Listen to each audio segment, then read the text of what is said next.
Who drops out of school these days? This isn't post-war times. You're a disgrace to our family legacy. Don't act like you belong as my son's wife. I was invited with my husband to my sister-in-law's wedding, but mother-in-law with her academic elitism looked down on me, a dropout, as if I were less than human, and remarked those hurtful words. You don't belong here, just leave. Mother-in-law forcefully removed the corsage from my chest and stepped on it. I understand. Little did she know her words would lead to a major incident in the family later on. I'm a 28-year-old married woman. My husband and I both work. I had my reasons and dropped out in 9th grade. Although my resume states dropout, life led me to work at an international company. Through mutual acquaintances at work, I met my husband and we married. Every member of my husband's family is well educated due to mother-in-law's academic elitism. Yet, neither my husband nor sister-in-law ever boasted about their education, nor did they judge others by it. They truly care for me and we all get along perfectly. The only hitch?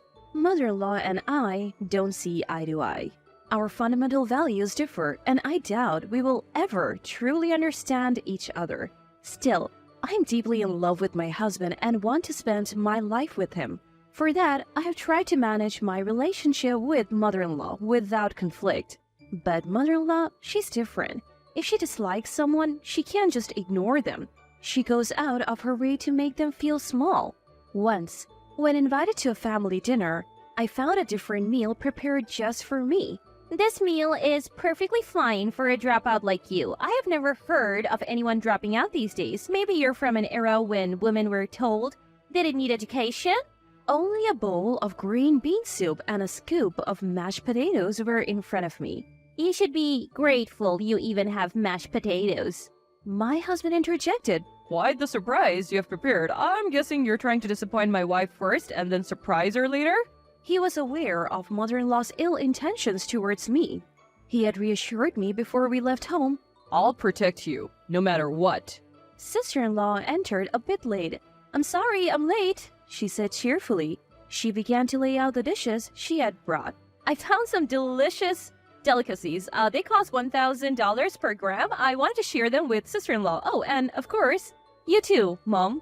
I realized what my husband meant when he said he would protect me. Unable to enjoy my distress, mother-in-law looked visibly bored. But she wasn't the type to give up easily. Speaking of which, my nephew got into Montessori Schools of America. I wonder if you, a dropout, can understand the excellence of such an institution? Having a mother like you must make one worry about their child's future prospects. She went on about how this preschool had a program leading up to college. Partnerships with renowned international schools produced famous scholars, politicians, etc. She rambled as if she had memorized a script. And then, looking satisfied, she asked, "So what do you think?" She knew I wouldn't be familiar with these institutions in my own country. And she intentionally asked to see me falter. People used to say that dropping out was a national disgrace. My father-in-law is a quiet man and says nothing even when my mother-in-law spouts such harsh words. Well, he can't. My sister-in-law ignores my mother-in-law's bragging and speaks at her own pace. From time to time, she tells me, "This is really good," and looks to me for agreement. In reality, I tune out most of what mother-in-law is saying. My husband keeps offering mother-in-law wine, seemingly trying to get her tipsy and out of the way. Sister-in-law whispers in my ear, "Sorry, just bear with it a little longer." Visiting their house always drains me, but I don't want to worry my husband or sister-in-law, so I pretend I'm just dense, saying, "I guess I am just slow to catch on." Mother-in-law is strong-willed and always convinced she's right.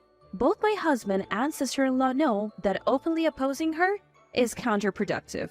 The only options are to bear with it or tune her out.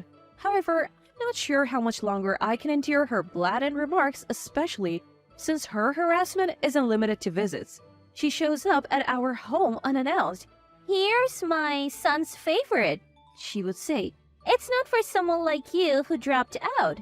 She brings gifts but never includes anything for me. She once declared she only drinks a specific brand of tea and had me go out to buy it. When I returned, she had left. It's manageable when my husband is home. But when she knows he's not around, I'm trapped. She'll spend hours lecturing me about the contributions of the well-educated and how the less educated devalue our nation. I never tell my husband what happens when he's away. I don't want to worry him more than I already have. Then one day, sister-in-law's marriage gets arranged. A polite invitation arrives announcing her marriage to a long-time boyfriend. Sister-in-law and I have a great relationship and she thinks of me as a sister. We often go shopping and eat out together. She's precious to me, just like a real sister. So I happily accepted the invitation. On the day of the wedding, I arrived at the venue before my husband because I had an appointment for a hairdo. Mother-in-law there as the bride's mother spots me and approaches with a furious look. I brace myself, expecting criticism about my outfit or makeup, and greet her calmly. But she loudly exclaims, "Why is a disgrace like you even here?" The whole venue could hear. Even at a joyous occasion, she shows her academic elitism. With so many guests present, she seems intent on making an issue out of my educational background. "Our family is full of well-educated people. Only you dropped out. How dare you sit with our family? My daughter even said she regretted calling you her sister. She only wanted your brother here and hoped you would be turned away." She continued, "Please get rid of that tacky corsage." Then she ripped the corsage from my chest and stomped on it. But it was something my husband had chosen and bought for me. I was so shocked that I turned my back on my mother-in-law and stormed out of the venue. I ran as fast as I could until my heels almost came off and finally stopped. I sat on a nearby bench, looking at the message history and pictures I took with my sister-in-law trying to calm down. There was no deceit in my sister-in-law's words. I'm ashamed. I believed my mother-in-law even for a second. I decided to change my attitude and went back to the venue to celebrate my sister-in-law's happy day.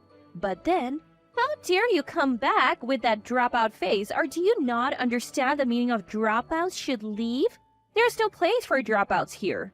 My mother-in-law kicked the chair where my name was written in the bride's family section. Everyone was tense because of her behavior, especially since most of the guests had already arrived. I didn't let it bother me and sat in the guest section on my brother-in-law's side. "Unbelievable. Have you lost your mind? Well, maybe it's too much to ask a dropout to understand social norms." Amidst the mocking laughter, my pale-faced brother-in-law rushed in. She's the president of a business partner. We have a very good relationship and I invited her. He shouted.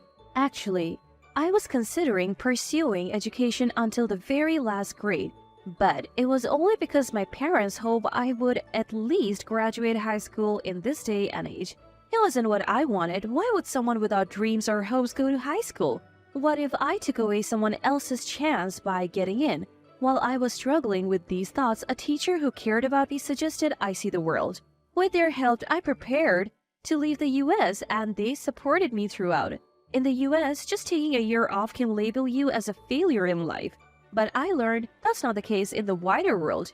You can study whenever you want.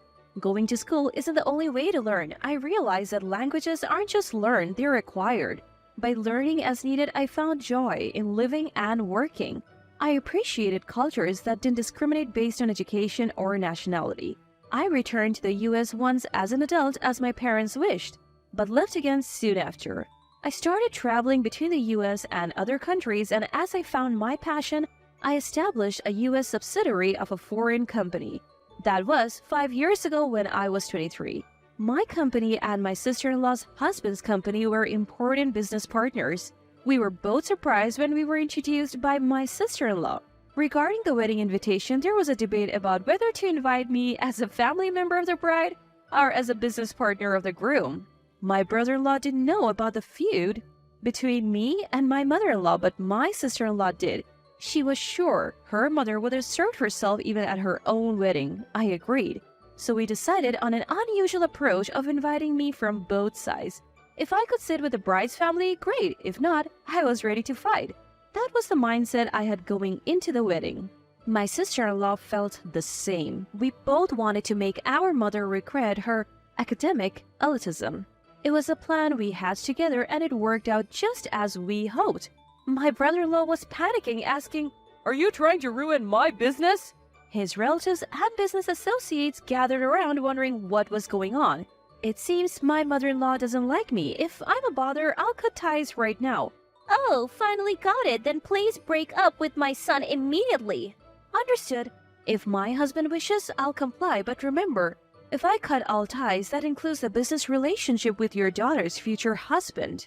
My mother-in-law looked unfazed by it all. She seemed to think she had no connection to the wife of a CEO, but my brother-in-law and his family were visibly pale. Some bowed, deeply apologizing to me and urging me to reconsider, while others confronted my mother-in-law demanding she take responsibility. Hearing the commotion, my sister-in-law arrived and was furious when she learned what had happened. I was fed up with her academic elitism, but I didn't realize she was so clueless about how businesses work. No matter how well educated, if you can't use that knowledge, you're just societal trash. She explained to everyone the implication of losing major business partners. My brother-in-law vented. Do you want to ruin the lives of hundreds of employees? Are you the Grim Reaper? My sister-in-law added, Your presence ruins any happiness. Leave and never show your face again. I no longer consider you my mother. My husband added, I have no intention of leaving my wife. If anyone's cutting ties, it's me with you. Coldly, he said, She's not a part of this. Escort her out. And so, my mother-in-law was thrown out of the venue. Despite the drama, my sister-in-law's wedding and reception went smoothly. It was an unusual warm-up act, but the ceremony was wonderful and everyone felt the joy. The newlyweds postponed their honeymoon due to work commitments. But they didn't delay addressing the issue with my mother-in-law. Through a lawyer, they formally severed ties. She was also sued by my brother-in-law's family, who saw her as a threat after her reckless behavior. My husband and I also put our decision to cut ties in writing, adding conditions like not approaching or speaking to us, which our lawyer communicated. Our business relationship with my brother-in-law's company remained strong. My mother-in-law, hearing about this, tried to mend fences with the newlyweds and began stalking them. She even showed up at their workplace where security had to escort her out. Eventually, the police were called. Meanwhile, my father-in-law, who had been quiet, was making moves. Satisfied with seeing his daughter's wedding, he was preparing for a divorce. When my mother-in-law came home for the first time in a while, he told her he was getting divorced, gave her some money, and kicked her out. He had tolerated my mother-in-law's behavior, hoping for a change. But seeing his children fed up, he realized he was truly done with her. Giving her some money and sending her away was his final act of kindness. But she quickly squandered it. She might have boasted about being well-educated, but she had no idea how much it cost for a woman to live alone. By the time she realized, she was left with little and now reportedly lives alone in a rundown public housing unit. Sometime later, my sister-in-law and I both became pregnant. We moved closer to each other, drawn by the community and welfare benefits. Our family have grown closer than ever. We want our children to grow up freely and not become discriminatory adults. We have many hopes, but ultimately, we just want them to be healthy. That's where our story settles for now. From time to time, my father-in-law visits to check on us. Since the family structure changed, every day feels perfect and filled with happiness.